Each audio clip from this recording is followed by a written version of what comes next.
National critical minerals mission का के लक्ष्य को प्राप्त करेगा।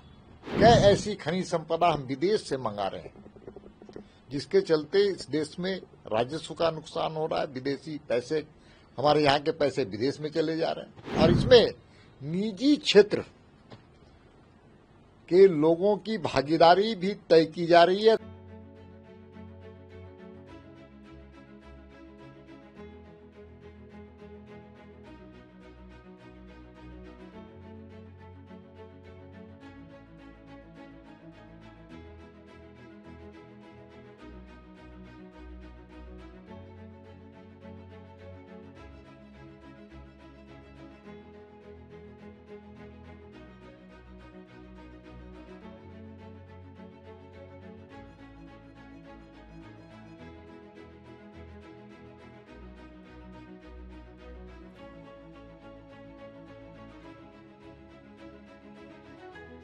लोकसभा में कल पास हुआ है। किस तरह से भारत को खास करके सिक्योर करेगा क्रिटिकल मिनरल्स, जो क्लीन एनर्जी हो, ईबीएस हो, सेमीकंडक्टर हो और अदर जो इलेक्ट्रॉनिक मैन्युफैक्चरिंग प्रोडक्ट है, इसमें मदद करेगा। यह विधेयक देश को सशक्त विकसित भारत बनाने में बहुत बड़ी भूमिका अदा करेगा। यह विधेयक नेशनल क्रिटिकल मिनरल्स मिशन का के लक्ष्य को प्राप्त करेगा, और इस विधेयक में महत्वपूर्ण खनिज जैसे ग्रेफाइट है, टिन है, निकेल है, ऐसे कई महत्वपूर्ण खनिज संपदा को केंद्र सरकार के पास से अधिकार प्रदत्त किया गया है विधेयक में कि वह सीधा और सीधा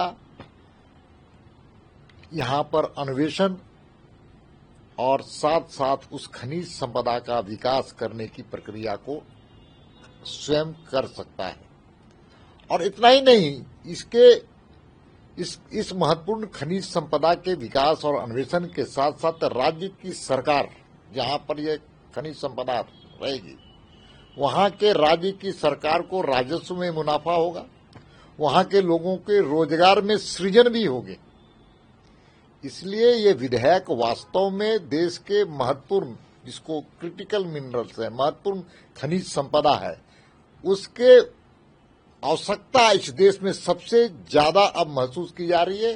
क्या ऐसी खनिज संपदा हम विदेश से मंगा रहे हैं, जिसके चलते इस देश में राजस्व का नुकसान हो रहा है, विदेशी पैसे, हमारे यहाँ के पैसे विदेश में चले जा रहे हैं। तो इस प्रकार के माध्यम से खनिज के अन्वेषण में एक बहुत बड़ी महत्वपूर्ण भूमिका होगी, और इसमें निजी क्षेत्र के लोगों की भागीदारी भी तय की जा रही है। साथ साथ एफडीआई, विदेशी पूंजी निवेश करने वाले लोगों का भी इसमें एक विशेष स्थान दिया गया है। साथ साथ इस पूरे प्रकरण में, इस पूरे विधेयक में ईएल, जिसको एक्सप्लोरेशन लाइसेंस की बात हम कहते हैं, तो उसको भी बहुत ही सुविधाजनक और आराम से इसमें अन्य लोगों की भागीदारी भी तय की गई है। मैं इसी पे आता हूँ कि इंटरेस्ट है, हम इंडिया के माइनिंग सेक्टर में देख रहे हैं पोस्ट ये जो बिल आएगा, ये रिफॉर्म जो हो रहा है। देखिए, क्रिटिकल मिनरल्स आज देश की आवश्यकता है। आप जानते हैं कि किस प्रकार से इलेक्ट्रॉनिक गाड़ियों की आज देश में पर्यावरण को बचाने की जरूरत है, और आर्थिक बोझ, जो विदेशी आर्थिक बोझ है, उसको कम करने की भी जरूरत है।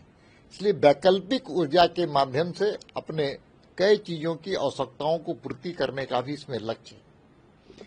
इसलिए भारत में जो महत्वपूर्ण खनिज संपदा है, क्रिटिकल मिनरल्स है, पहले की सरकारें ने तय किया था, पहले की सरकारों ने यह तय किया था मेमार्डिक एक्ट में, कि वो खनिज संपदा को कोई प्राइवेट सेक्टर का प्लेयर नहीं अन्वेषण कर सकता है, ना उसको उपयोग कर सकता है। इसलिए कई कानून में, मेमार्डिक एक्ट में संशोधन हुए, और आज हम कह सकते हैं युगानुकूल ये चीजें आ गई हैं। और इसमें सबसे बड़ी बात क्या है कि राष्ट्रीय खनिज अन्वेषण जो न्यास था, जिसको हम एनएमईटी के नाम से जानते थे, अब इस न्यास का नाम बदल दिया गया है, और इस न्यास का नाम राष्ट्रीय खनिज अन्वेषण और विकास न्यास होगा।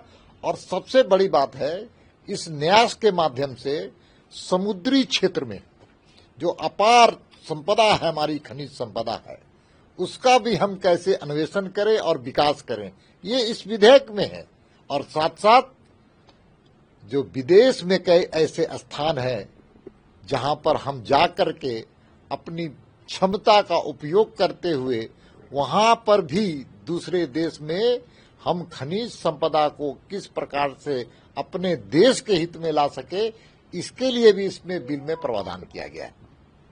और आखिरी सवाल है क्रिटिकल मिनरल्स के लिए, उसके बारे में अगर कुछ आप बता सके। देखिए, क्रिटिकल मिनरल्स आज पूरे दुनिया की आवश्यकता है।